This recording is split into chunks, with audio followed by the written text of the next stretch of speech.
বিসমিল্লাহির রহমানির রহিম। করোনার এই দুঃসময়ে অনলাইন ক্লাসের পক্ষ থেকে সমস্ত শিক্ষার্থীদের, চরপেশন কলেজের সমস্ত শিক্ষার্থীদের স্বাগত। প্রিয় শিক্ষার্থী, আমরা প্রথমে মহান সৃষ্টিকর্তার কাছে ক্ষমা প্রার্থনা করি, যেহেতু কোভিড-19 মহামারী করোনার এই দুঃসময়ে আমাদের শিক্ষা ব্যবস্থা স্থবির হয়ে আছে। আর এই শিক্ষা ব্যবস্থাকে সচল রাখার জন্য বর্তমান সরকার অনলাইন ভিত্তিক ক্লাস করার নির্দেশ প্রদান করেছে। সে আলোকে আমাদের কলেজের সুযোগ্য এবং সুদক্ষ অধ্যক্ষ কয়সার মজদুলাল স্যার অনলাইন ভিত্তিক ক্লাস চালু করেছেন। সেই ধারাবাহিকতায় আজকে আমি মোহাম্মদ ইকবাল হোসেন, প্রভাষক, চরপেশন সরকারি কলেজ, চরপেশন ভোলা, আমি ক্লাসে উপস্থিত হয়েছি। আমি আজকে যাদেরকে কেন্দ্র করে আজকে ক্লাসটি দিতে যাচ্ছি, তারা আমাদের কলেজের একাদশ শ্রেণীর ছাত্র, নবাগত একাদশ শ্রেণীর ছাত্রীবৃন্দ। তোমরা শিক্ষা জীবনের দুইটা স্তর পার হয়ে আজকে তৃতীয় স্তরে তোমরা পদার্পণ করেছ। 2020 এবং 21 শিক্ষাবর্ষে তোমরা একাদশ শ্রেণীতে ভর্তি হয়েছ। আমাদেরও আশা ছিল তোমাদেরও যে প্রাতিষ্ঠানিকভাবে তোমাদের যে শিক্ষা দেওয়ার কথা ছিল, আজকে যে ক্লাসটি না হতো প্রত্যক্ষভাবে শিক্ষা ব্যবস্থা তোমাদের ছাত্রছাত্রীর মধ্যে থেকে, কিন্তু আজকে যে আপৎকালীন মহামারীর কারণে আমাদের সেই শিক্ষা পাঠদানের ব্যবস্থাটা আজকে অনলাইন ভিত্তিক হয়েছে। তোমরা ঘরে বসে আছো। আমি আজকে হয়তো প্রতিষ্ঠানে একাই অনলাইনে ক্লাস নিতে যাচ্ছি। আমি আশা করব তোমরা যে যেখানে আছো সুস্থ থাকবা, নিরাপদে থাকবা এবং আজকের এই ক্লাসটি মনোযোগ সহকারে উপভোগ করবা। প্রিয় শিক্ষার্থীবৃন্দ, আমি আজকে তোমাদের যে একাদশ শ্রেণীর যে পাঠ্যসূচির যে বিষয়টি নিয়ে আলোচনা করব, সে বিষয়টি হল আধুনিক বিশ্বের ইতিহাস দ্বিতীয় পত্র। তোমাদের আধুনিক বিশ্বের ইতিহাস ক্লাসটি নেওয়ার পূর্বে আমি কিছুটা আলোচনা করব। ইতিহাস কি? ইতিহাস হলো সমাজ, সভ্যতা, মানুষের রেখে যাওয়া নিদর্শনের উপর গবেষণা এবং সেখান থেকে অতীত সম্পর্কের সিদ্ধান্ত ও শিক্ষা নেওয়ার শাস্ত্র। প্রিয় শিক্ষার্থীরা, বাংলা ইতিহাস শব্দটির ইংরেজি পরিভাষা হচ্ছে হিস্টোরি। গ্রিক শব্দ হিস্টোরিয়া থেকে হিস্টোরি শব্দটি রূপান্তরিত হয়েছে। এর আবেদনিক অর্থ হল গবেষণা করা, অনুসন্ধান করা। আর অতীতের সমস্ত কার্যগুলি মানুষের সামনে নিক্ষেপ করা, তাকে আমরা ইতিহাসে রূপান্তরিত বুঝতে পারি। ইতিহাসের জনক হলেন হেরোডোটাস।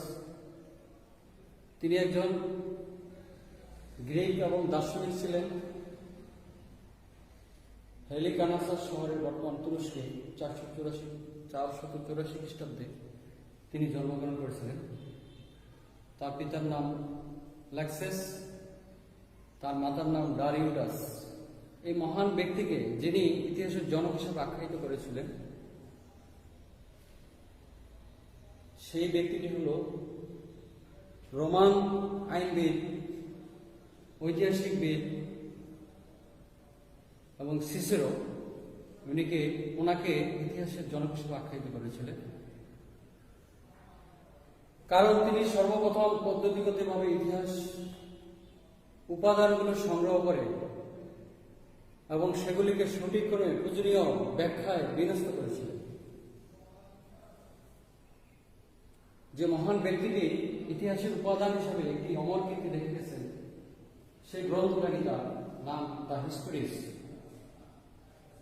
তোমরা ইতিহাস কি এবং ইতিহাস অর্থ কি আমরা জানলাম। আসলে আমরা ইতিহাস মানুষের জ্ঞানকে প্রসারিত করে। ইতিহাস জ্ঞানের ভান্ডার এবং আমরা জ্ঞানের জন্য আমরা শিক্ষা গ্রহণ করে থাকি। আর ইতিহাস হলো জ্ঞানের ভান্ডার।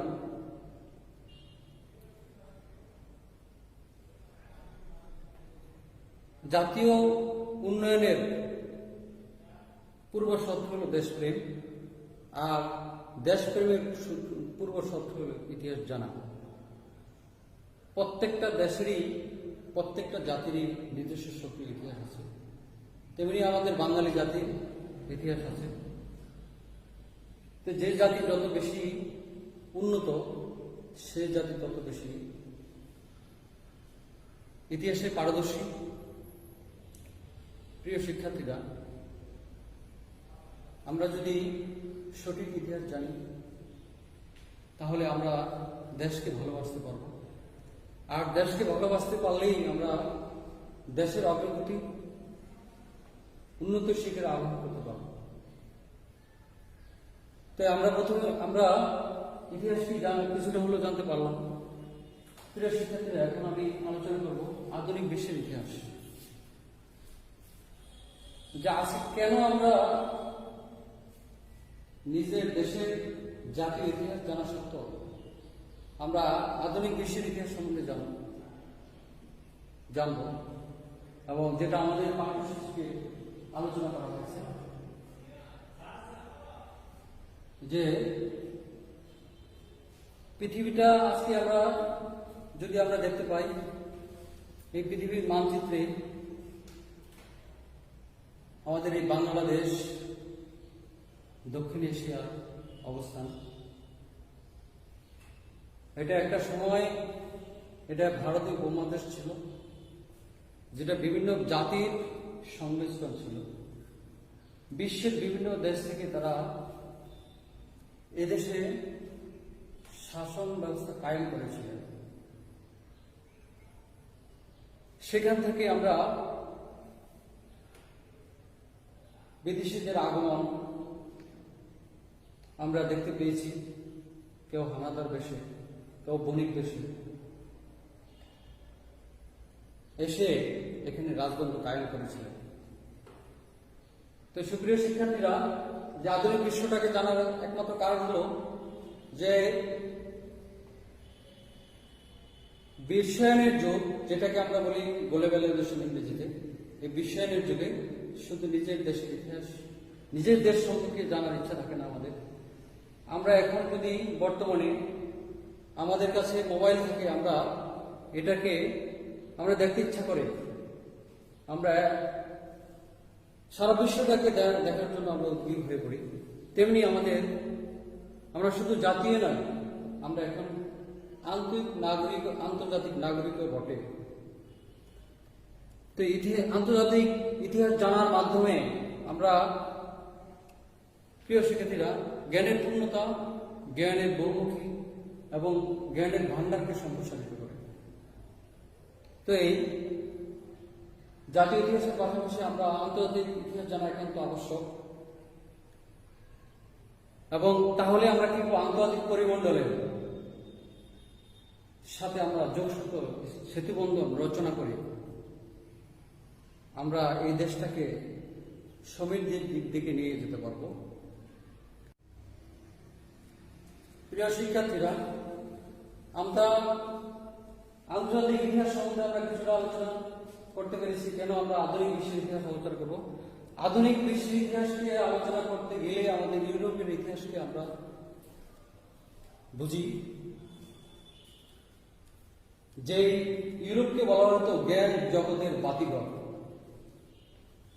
আজকে আধুনিক যুগের সূত্রপাত ইউরোপ থেকে এসেছে। আজকে যে রেনেসা, যে নবজাগরণ, এটা ইউরোপ থেকে এসেছে। তো ইউরোপের ইতিহাস যদি আলোচনা করতে যাই, ইউরোপের ইতিহাসে আমাদের আজকে আধুনিক বিশ্বের ইতিহাস দ্বিতীয় পত্র পাঠ্য বই হিসেবে শিরোনামে আমাদের দ্বিতীয় পত্রে নাম দেওয়া হয়েছে। তো এখানে প্রথমে আমরা প্রথম অধ্যায়টিকে আমরা আলোচনা করব, সেটা হলো শিল্প বিপ্লব। শিল্প বিপ্লব কি? বিপ্লব আমরা বলতে পারি ইংরেজি শব্দটি রেভলিউশন। কোনো কিছুর পরিবর্তনকে আমরা বিপ্লব বলি। অষ্টাদশ শতকের শেষের দিকে ইংল্যান্ডে যে শিল্প খাতে যে আমূল পরিবর্তন ঘটেছিল, এটাকে আমরা শিল্প বিপ্লব বলি। শিল্প বিপ্লবের প্রথম ধারণাটি দিয়েছিলেন ফরাসি লেখক জেরেমি ব্লাঙ্কি। উনি প্রচার করেছিলেন এবং ইংরেজ ঐতিহাসিক আর্ন কর্নেবি অক্সফোর্ড বিশ্ববিদ্যালয় তিনি এটি 1880 সালে ব্যাখ্যা প্রদান করেছিলেন যে শিল্প বিপ্লবের ফলে ইংল্যান্ডে যে কুটির শিল্পের পরিবর্তে তারা যন্ত্রশিল্পে যে বৈপ্লবিক পরিবর্তন ঘটেছিলেন শিল্প খাতে, এবং যেটাকে আমরা বলি শিল্প বিপ্লব। তো শিল্পের যে পরিবর্তনের ফলে শিল্প বিপ্লবের একমাত্র কারণ ছিল ইংল্যান্ডে, একমাত্র কারণ হল পুঁজির যোগান। এই ইংল্যান্ডের পুঁজির যোগান এসেছিল উপনিবেশিক বাণিজ্য থেকে। যে উপনিবেশিক বাণিজ্য আমরা দেখতে পেয়েছি ভারতবর্ষে, আমাদের বাংলায়ও আমরা ইংল্যান্ডের উপনিবেশিক বাণিজ্য ছিল। 16 শতকে যে 218 জন বণিক ব্রিটিশ ইস্ট ইন্ডিয়া কোম্পানি নামে যে এসেছিলেন ব্যবসা করার জন্য, আর এই দেশে তারা এই বাণিজ্যিকভাবে তারা ব্যবসা করে আমাদের দেশের টাকা তারা ইংল্যান্ডে পাচার করেছিলেন, যেটাকে বলা হচ্ছে পুঁজি পাচার। এই পুঁজি পাচার করে তারা ইংল্যান্ডে শিল্প কারখানা তৈরি করেছিলেন, আর সেখান থেকে তারা সেখানে একটি শিল্প খাতে সে বিপ্লব আমূল পরিবর্তন ঘটাইছিলেন। এবং এই শিল্পের কাঁচামাল সংগ্রহ করার জন্য এবং তাদের উৎপাদনের অতিরিক্ত উৎপাদন তারা বাজারজাত করার জন্য তারা উপনিবেশিক শাসনের দিকে তারা দৃষ্টি স্থাপন করেছিলেন। আর এজন্যই ইংল্যান্ড সাম্রাজ্য ছিল পৃথিবী জুড়ে। বলা হয়েছিল যে ইংল্যান্ডের সূর্য অস্তমিত হয় না, যেখানে তাকায় সেখানে ইংল্যান্ডের সাম্রাজ্য। সুপ্রিয় শিক্ষার্থীরা, আজকে আমরা শিল্প বিপ্লব সম্বন্ধে আমরা মোটামুটি ধারণা পেলাম। পরিশেষে আমি বলবো যে আজকে পৃথিবী জুড়ে আরেকটি বিপ্লব ত্বরান্বিত হচ্ছে, সেটা হলো আমাদের ডিজিটাল বিপ্লব। আজকে আমি যে অনলাইন ক্লাসটি এখানে নিতে যাচ্ছি, সেটা একটা ডিজিটাল বিপ্লবে রূপান্তরিত। যে আমি তোমাদেরকে আশা করব যে এই দুঃসময়ে যে যেখানে আসো স্বাস্থ্যবিধি মেনে চলবা, বাইরে অযথা বাইরে ঘোরাঘুরি করবো না এবং নিয়মিত অনলাইন ক্লাসগুলো তোমরা করবা, তাহলে তোমাদের শিক্ষা ব্যবস্থাটাকে তোমরা এগিয়ে নিয়ে যেতে পারবা। এবং পরিশেষে বলবো যে মাদকের পরাঘাত থেকে মুক্তি হয়ে সুস্বাস্থ্য অর্জন করে তাহলে আমরা একটি সোনালী দেশ এবং এবং দেশকে সমৃদ্ধির শিখরে আহ্বান করতে পারবো। তো আজকে এই পর্যন্তই তোমাদের ক্লাসে সমাপ্ত করলাম। সবাইকে ধন্যবাদ।